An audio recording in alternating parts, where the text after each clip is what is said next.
And then God calls us to run our own race.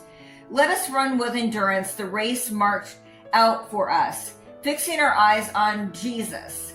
Hebrews 12, 1-2. We're called to focus on the unique path God has given us, not somebody else. We can't compare our dreams and our goals and our lives to somebody else because they don't have the same talents and gifts and abilities and temperament, and they haven't been through the same stuff you've been through.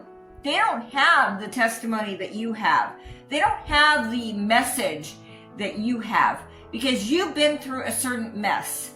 You've been through a certain test, and God wants to use that test, that mess, and those talents and gifts for a specific purpose. It's not the same path that your next door neighbor Sally has. It's not the same path as your ex-boyfriend Craig has. It's not the same path that your boss at work Maggie has. You have to know that you were created for a specific purpose, and it's not the same purpose as everybody else.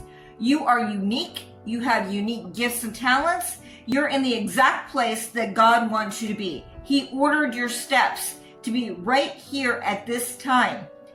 You have a role to play in history, and if you hadn't gone through the pain and the mess and the test, if you hadn't had all that trauma, you wouldn't be in a position to speak to the people that God wants you to speak to bring the people into the kingdom that God wants you to bring in.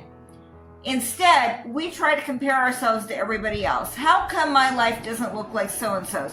Why do I not have the husband and the children? And why am I a career person instead? Why do I speak so much? Why do I tell stories? Why do I have an ability to communicate? These are all things we have to look at because they're all leading us towards our destiny. They're all leading us to the purpose that God has for us.